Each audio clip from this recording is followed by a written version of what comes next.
Ellaraku Namaskara.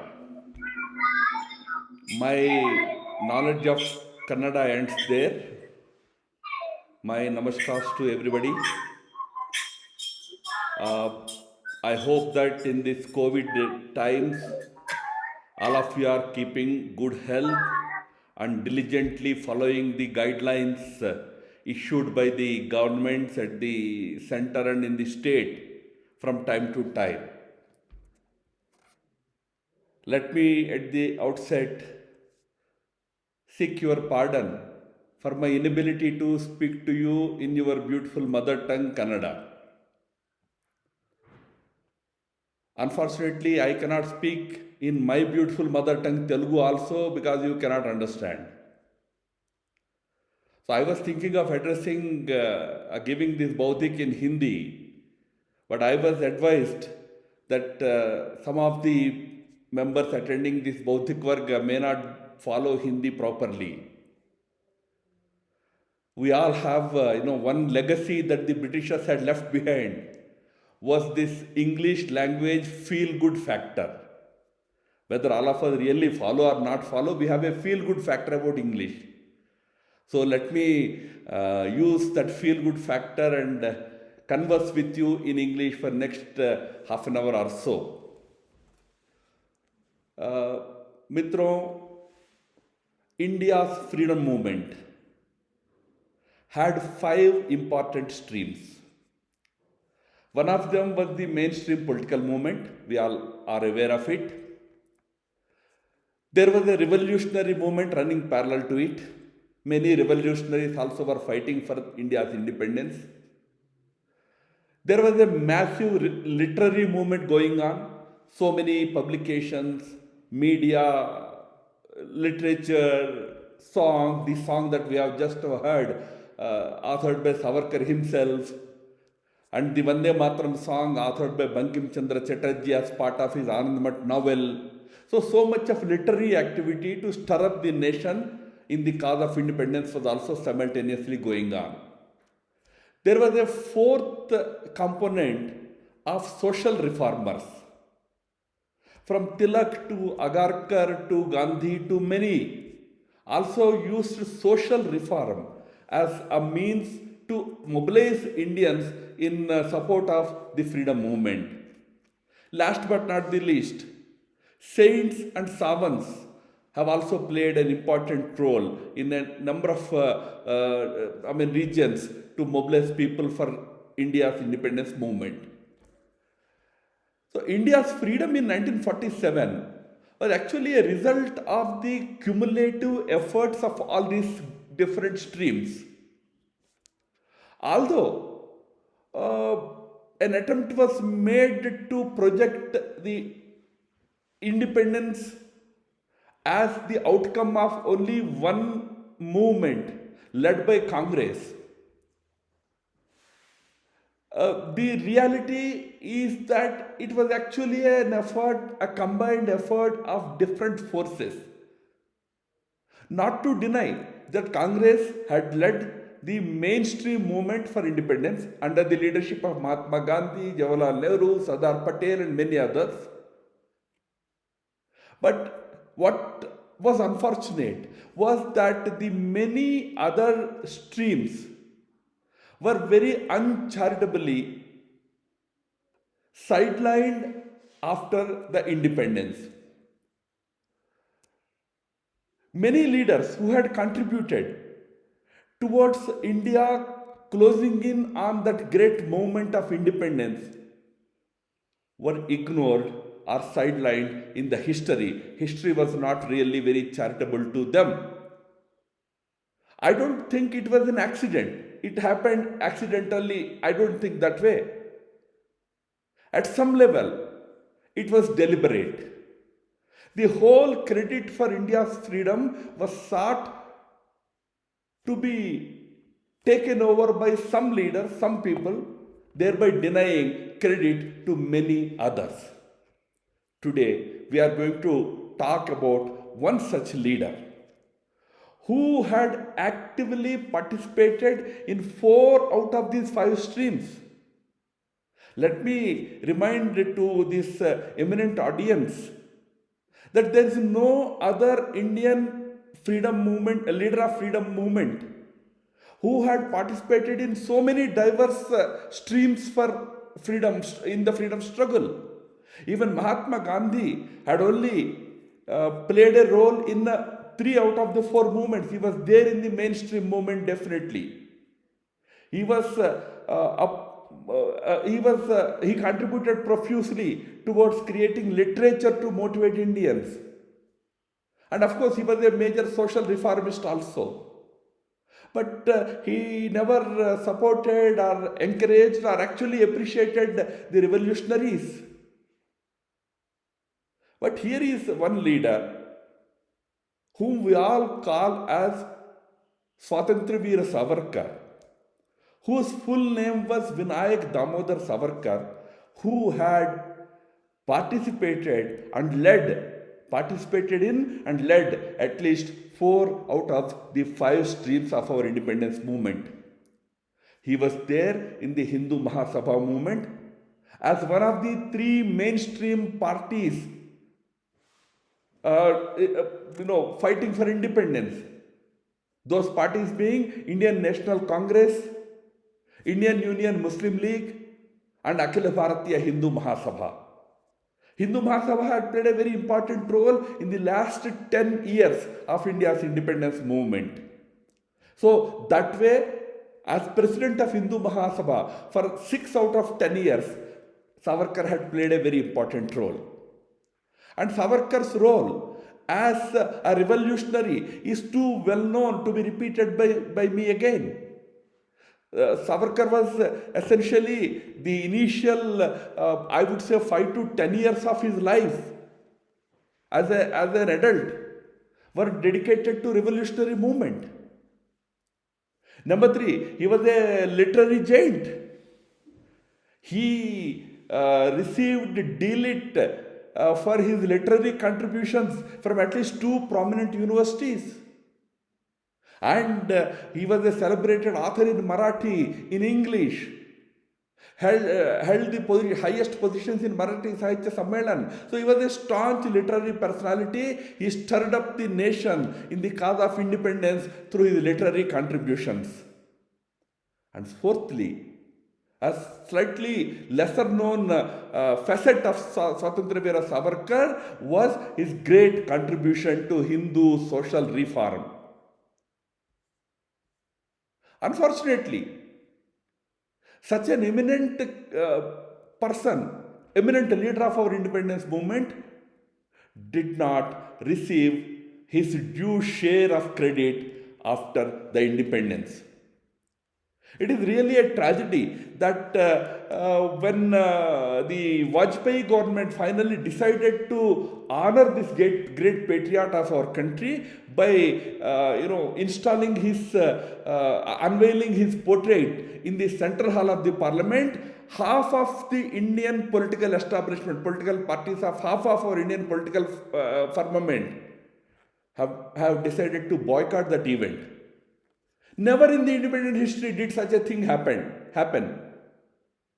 That a solemn occasion like that in the central hall of the parliament was to be boycotted by half of the political parties. We are talking about a leader who arouses such intense and extreme passions, where he was a virtue personified, paramount personification of virtue for a majority of Indians. There he is seen as a communalist, as a conspirator in Gandhiji's murder by a section of our intelligentsia. Let me try to throw some light on who that person, what was Savarkar all about? Why so much of extreme reactions come to the fore when we talk about that great leader? When I talk to you about some of his major contributions through his life, you will realize that these controversies that are sought to be created around that great personality were merely and purely for political reasons. And they were largely fictitious, not based on the truth. Savarkar was born into a very traditional Chitpavan Brahmin family in Nasik district of Maharashtra in 1883.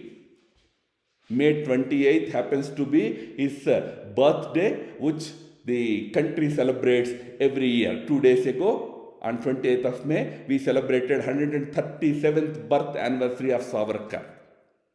But remember, having born into a very traditional Orthodox Hindu Chitpavan Brahmin family, Savarkar did not grow up as an Orthodox Hindu. The so-called Hindu communalist was actually a major Hindu reformist. He was against ritualistic Hinduism. He was against casteism. He was against the evil practices like untouchability. He did not accept the ritualistic Hinduism part. He would even say that even on issues like cow, one should try to protect them, not enough to just revere them, worship them. He was that kind of a Hindu reformer. But Savarkar was a born patriot.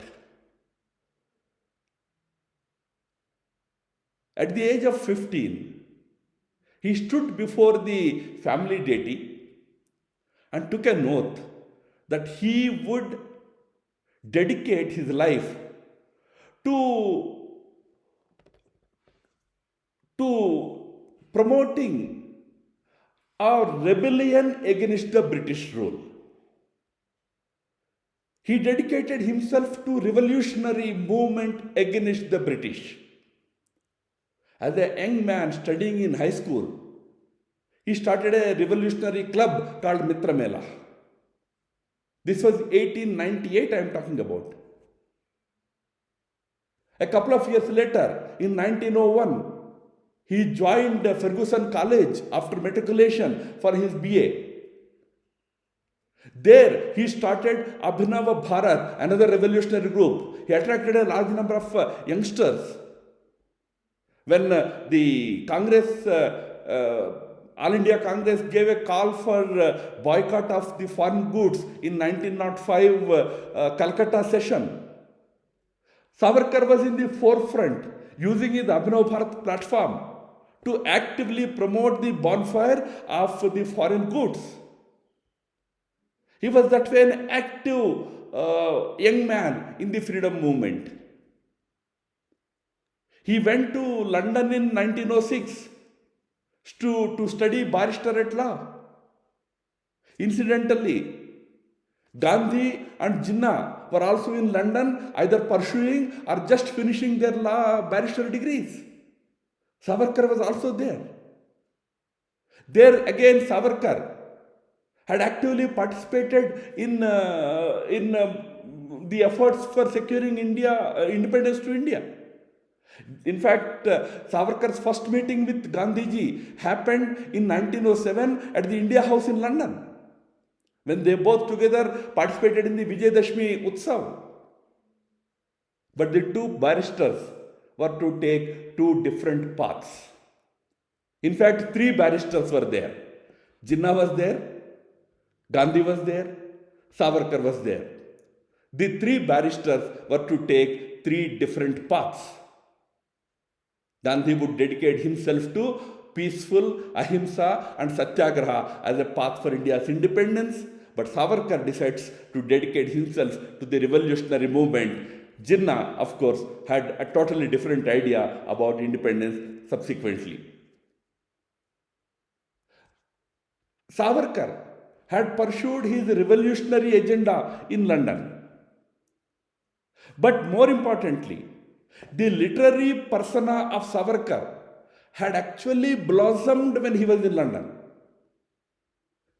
One of the first major works of Savarkar was about revolutionaries of Italy, like Joseph Mazzini and Garibaldi.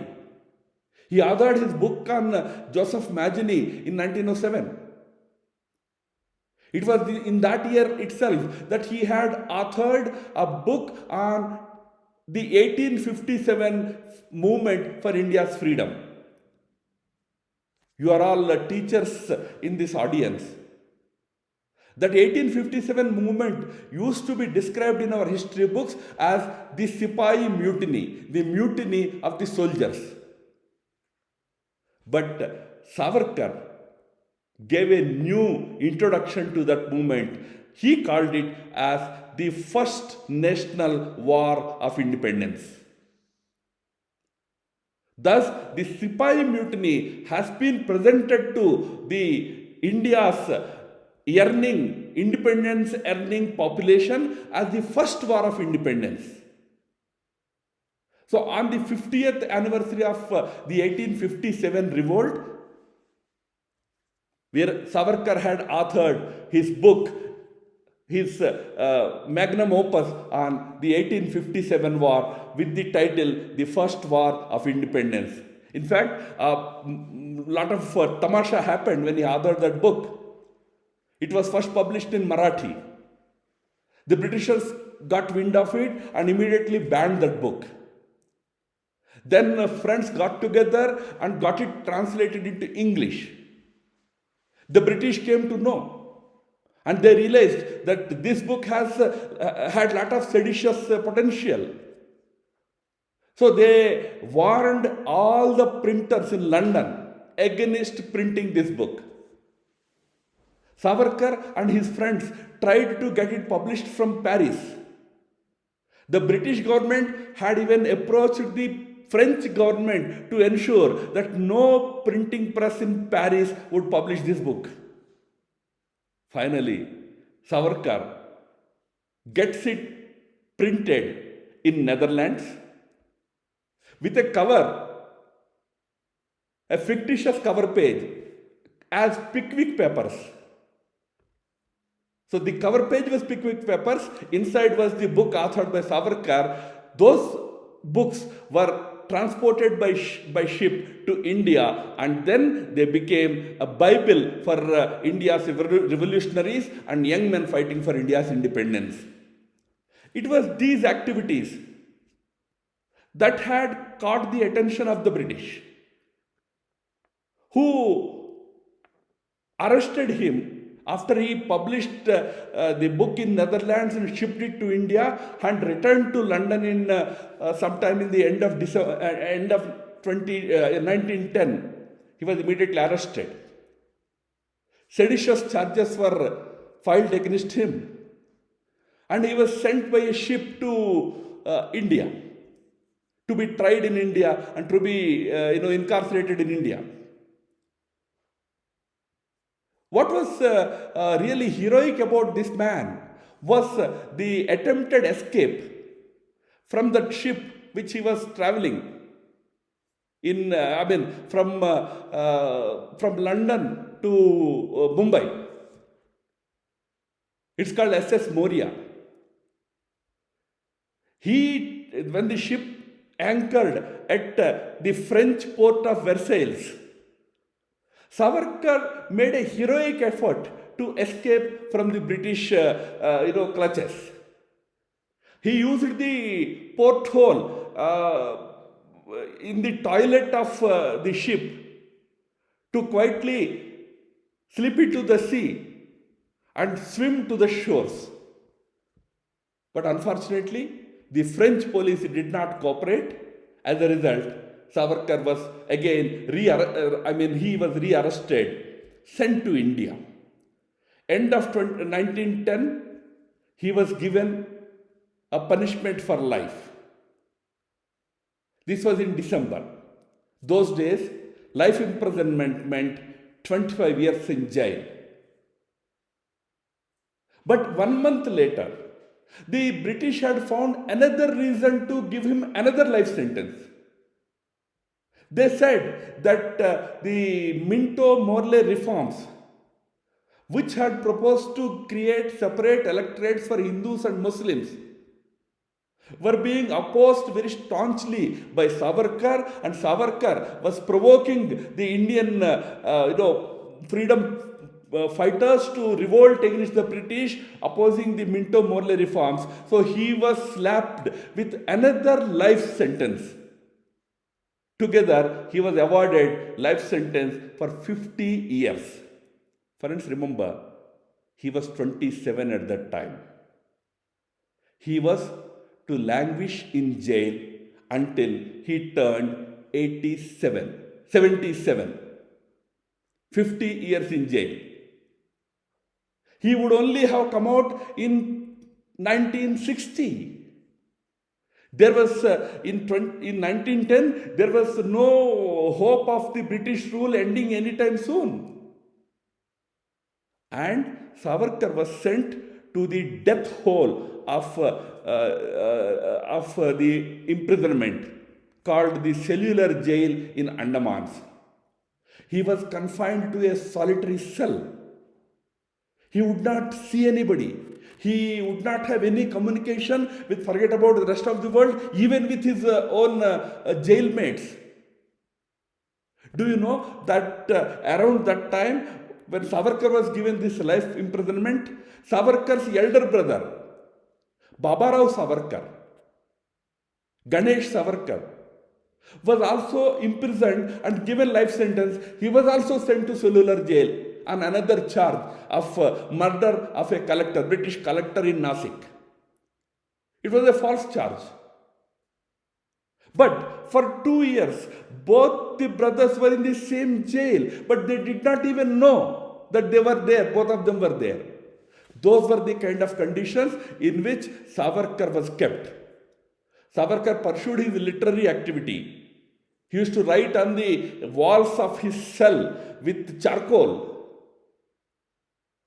So he authored the song that we are all singing now. Many such works were done by Savarkar when he was in that cellular prison. Now, you probably have heard about a controversy of Savarkar seeking clemency. Savarkar requested the Britishers to let him go out, and he had given them some commitment that he would not participate in freedom movement, etc., etc. Friends, let me try to set the record straight. These people who criticize Savarkar for seeking clemency, etc., first of all, he did not seek any clemency. Please remember that in entire India's freedom movement, there was no leader who had spent 12 years in a cellular, in a secluded, in a solitary confinement in a jail like Andaman jail. As I said, it's a death knell. No Indian leader had ever spent so many years in solitary confinement in any jail. The senior leaders of those times, even when they went to jail, they went for 2 years, 3 years. Even then, they used to get good facilities. Several of them used to be housed in guest houses, not in jails. Or jails like Yaravada jail in Pune, where they used to get daily morning newspapers. They used to mingle with other, freedom fighters. But here is a person who was given the most brutal punishment. And there was no hope as to whether the British rule would ever end and whether he would ever get an opportunity to come out. It was in those circumstances that probably, this was only probably we can say, Savarkar had thought that while the British were there, I would be stuck in this jail. Why not I go out? Try and pursue the other streams in which I was involved, like the literary stream, social reform stream. Probably he thought on those lines and asked the British as to whether they would be willing to release him, if he had given commitment that he would not participate in the political activity. Even initially, the British did not agree. This communication happened sometime in 1919. The British did not agree. They only agreed to shift him from that very horrible Andaman's cellular jail to Ratnagiri jail in Maharashtra. He and his brother both were shifted to Alipur and Ratnagiri jails. But they were still kept in jail till 1923. That was 12 full years continuously in jail. Only Nelson Mandela of South Africa had spent such long years in jail. He had to spend more than 20 years in jail. Even after the release in 1923, Savarkar was given a conditional release. The condition was that he should remain in Ratnagiri. He should not go to any other place in the country. He should not undertake any political activity.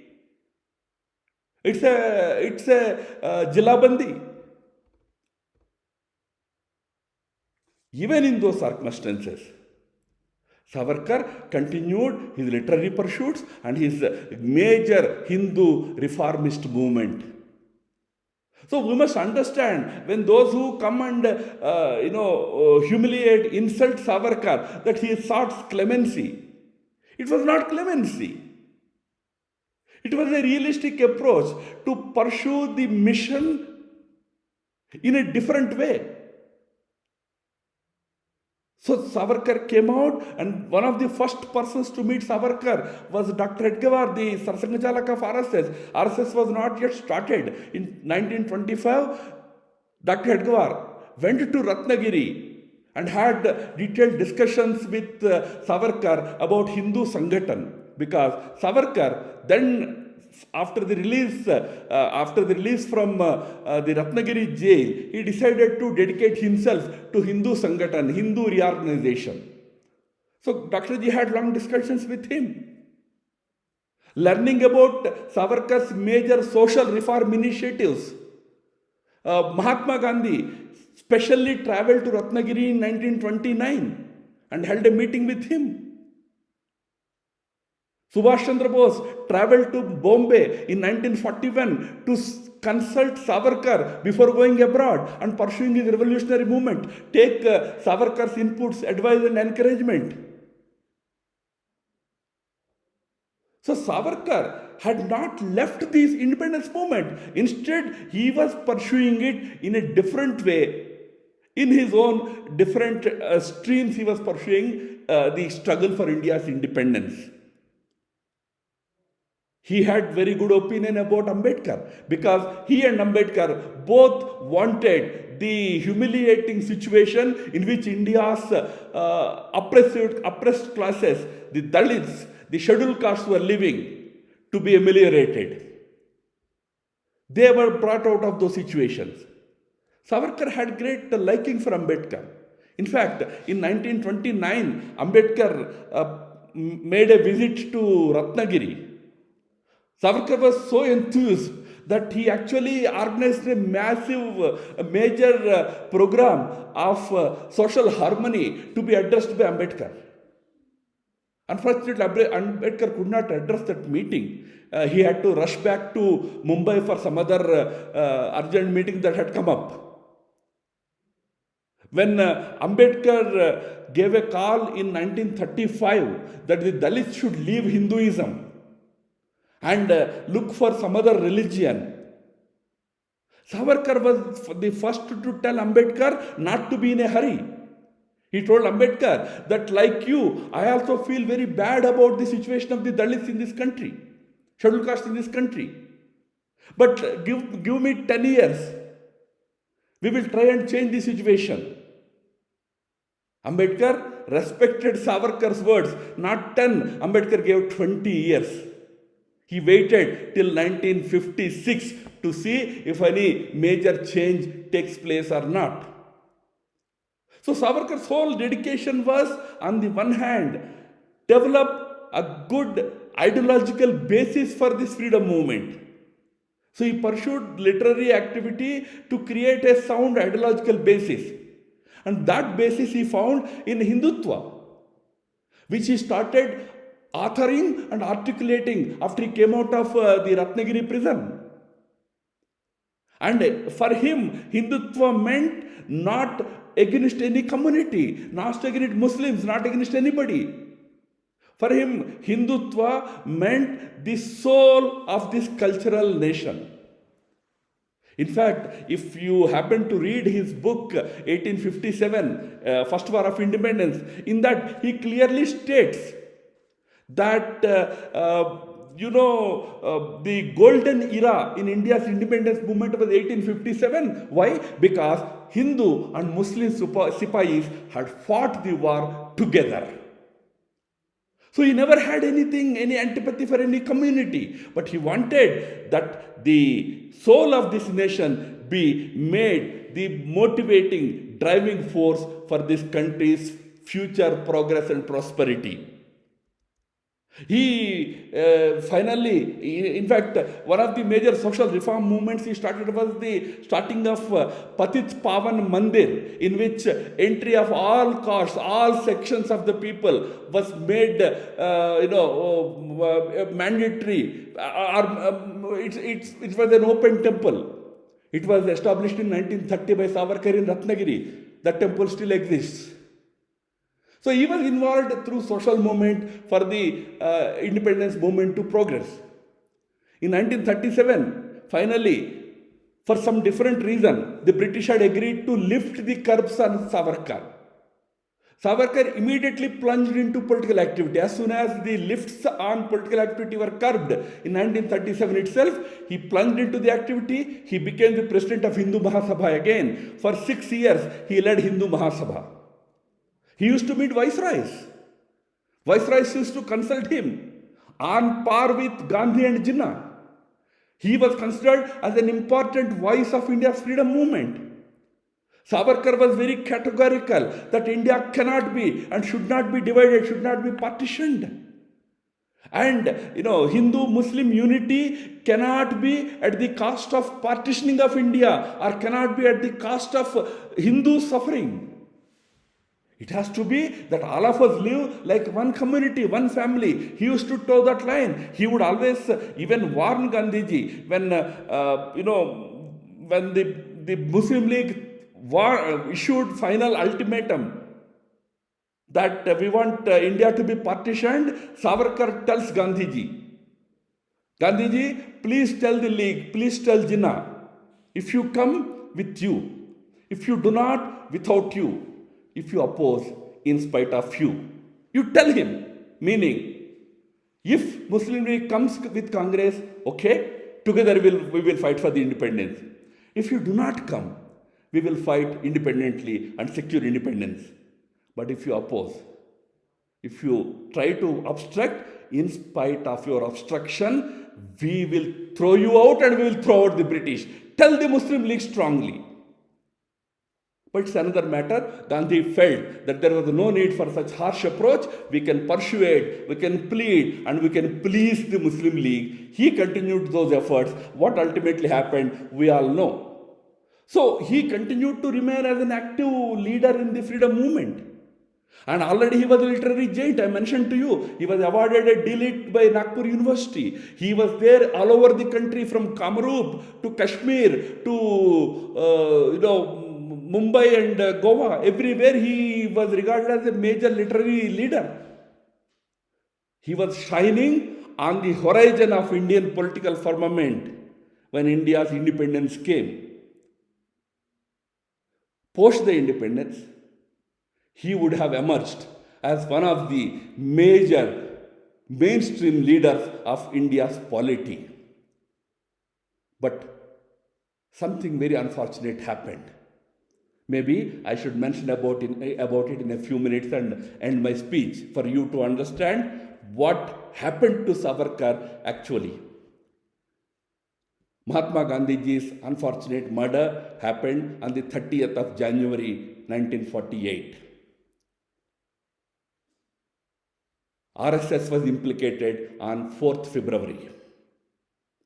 On 10th February, Savarkar also was made an accused in Gandhiji's murder. He was 65 at that time. He was made a co-conspirator. Narayan Rao Savarkar, Savarkar's younger brother, who passed away after a year or so, he used to tell that friends informed him that Ambedkar told some close friends that in the cabinet, Nehru was insistent that Savarkar must also be implicated in this case. Vasantrao Oak, who used to be the Pranta Pracharak of RSS for Delhi, he also told his colleagues that one day Ambedkar called him to come alone in a car, separate car to, India Gate area. There, Ambedkar was there. He warned Vasantrao that you, meaning RSS, and also Savarkar will be implicated in this conspiracy. As it turned out, while the RSS and Savarkar were wrongfully implicated, in 1 year's time, the courts declared that neither Savarkar had anything to do with Gandhiji's murder nor the RSS. The RSS could come out of that stigma because it had such a vast organizational network. It had a dedicated cadre base.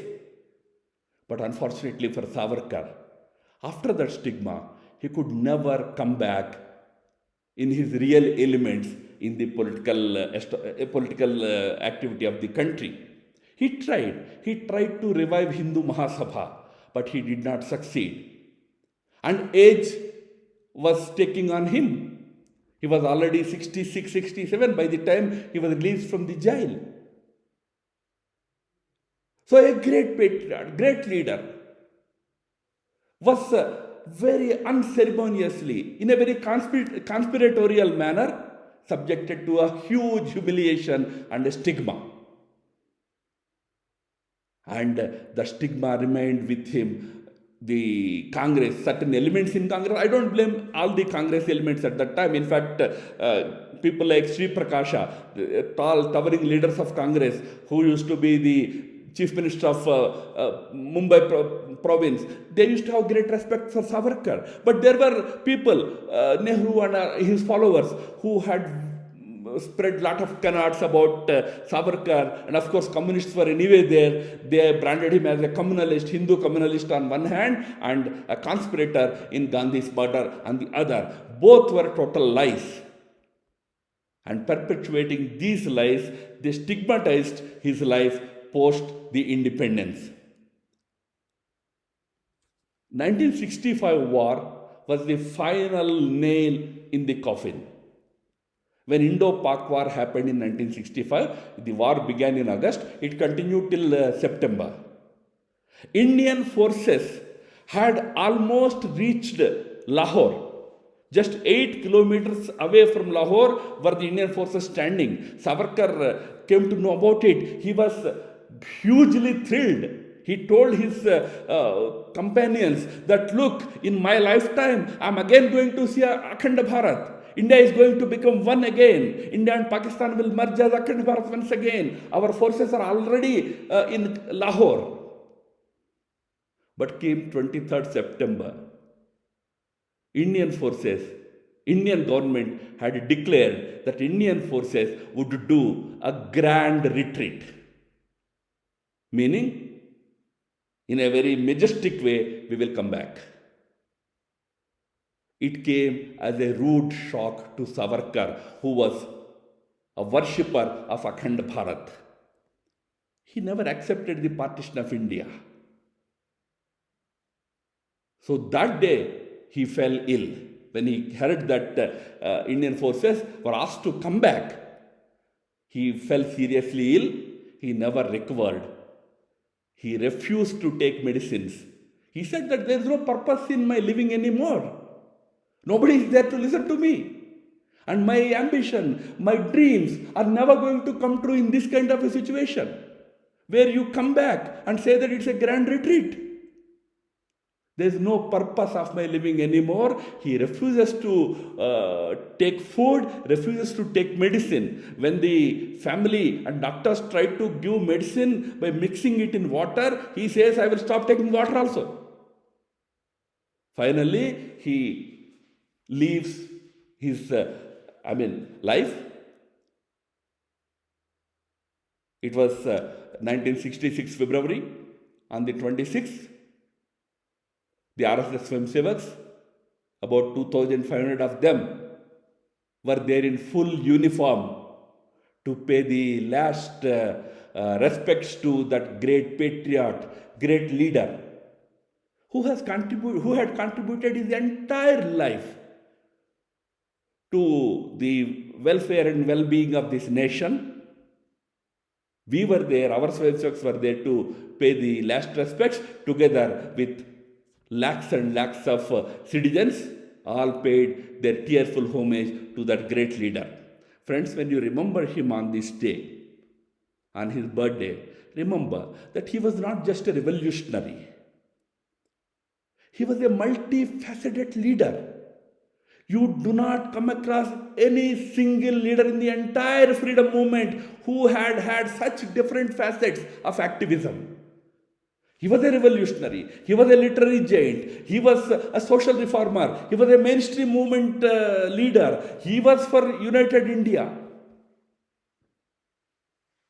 We are remembering that great leader who was denied his rightful place in the history of India.